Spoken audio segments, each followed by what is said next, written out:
After the announcement of the new movie Oppenheimer, people started discussing about Bhagavad Gita because I heard that Oppenheimer also used some quotes from the holy book Bhagavad Gita. Anyway, the thing is, why? What is the reason that Bhagavad Gita is very relevant in modern age? That we are facing a lot of challenges in day-to-day life. Right? People have a lot of tension and stress. They have a lot of questions. So this particular textbook is really relevant, and you can find the answers of your quest in that book. But what do you need to do? You need to spend some time to really understand what Bhagavad Gita is really trying to say to you. You should not get any confusion that it's not just about the wars and and bloodshed or those kind of thing. Bhagavad Gita is not promoting the violence. Why I am saying that? Because a lot of people, they have confusion about this book, because Bhagavad Gita, it really happened. It's a, how to say, it's a dialogue between Krishna and Arjuna, that we all know that. But the problem is, people may confuse with the real theme, the cream of Bhagavad Gita. They sometimes, if you really didn't study well, you may confuse that this is all about war and violence. It is not like that actually. So I'm not going to talk about that. My point is, when you face some challenge in your life, if you really study Bhagavad Gita, you may find some relevant answers. So you can find some answers, and you can be calm and peaceful in your life. You can face the challenge with a brave heart. So it is, a very practical textbook. The beauty of Indian philosophy is such, it is not just promoting the theory. There are some practical ways to achieve. Say for example, Bhagavad Gita talk about the philosophy, and yoga. When you practice yoga, is a, how to say, is an application, right?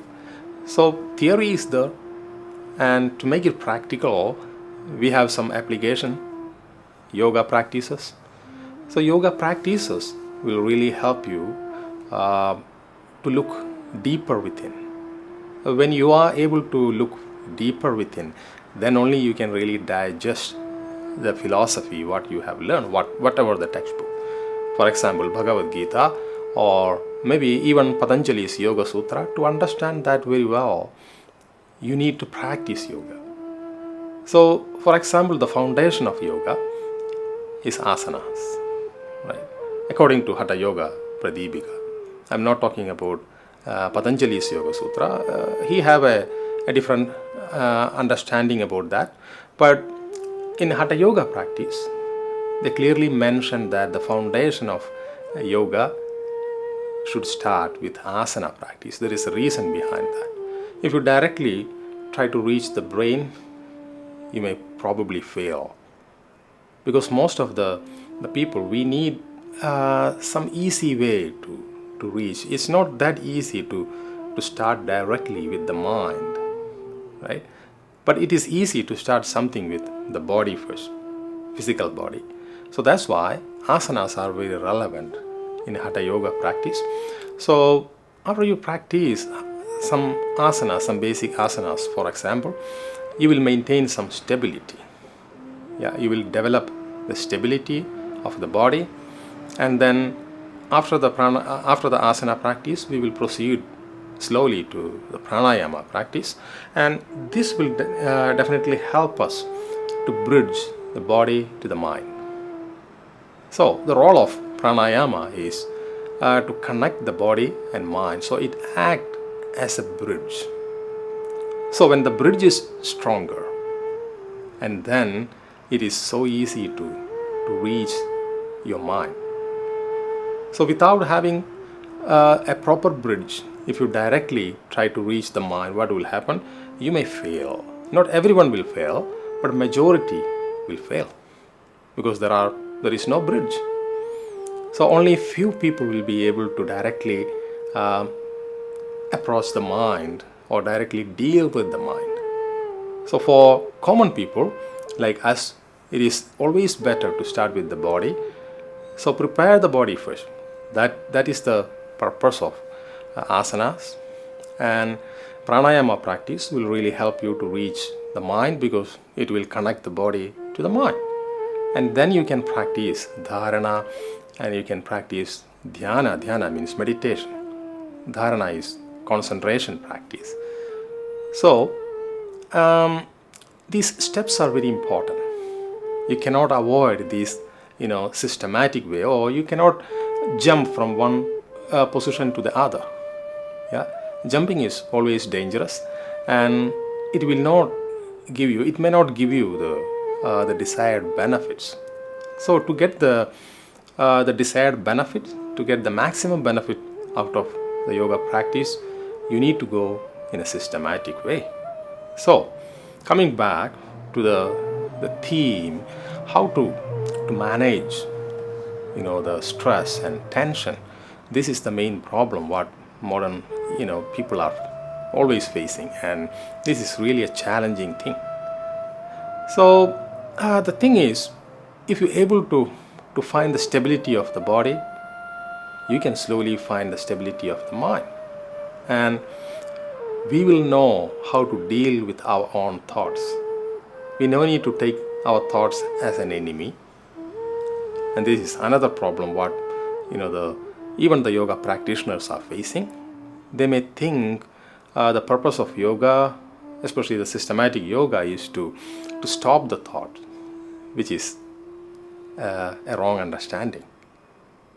Yeah, it is not the way of yoga. The way of meditation or the yogic practices, it really show you the correct path. The aim of the yoga practice is to make a friendship with our own thoughts, not to remove all the thoughts all of a sudden.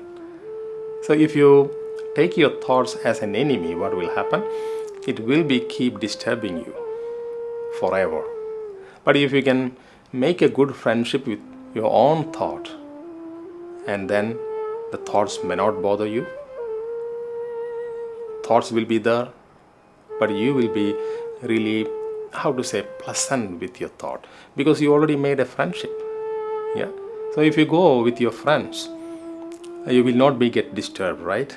You will really enjoy. Similarly, if you successfully made a friendship with your own thoughts, you will not get disturbed with your thoughts.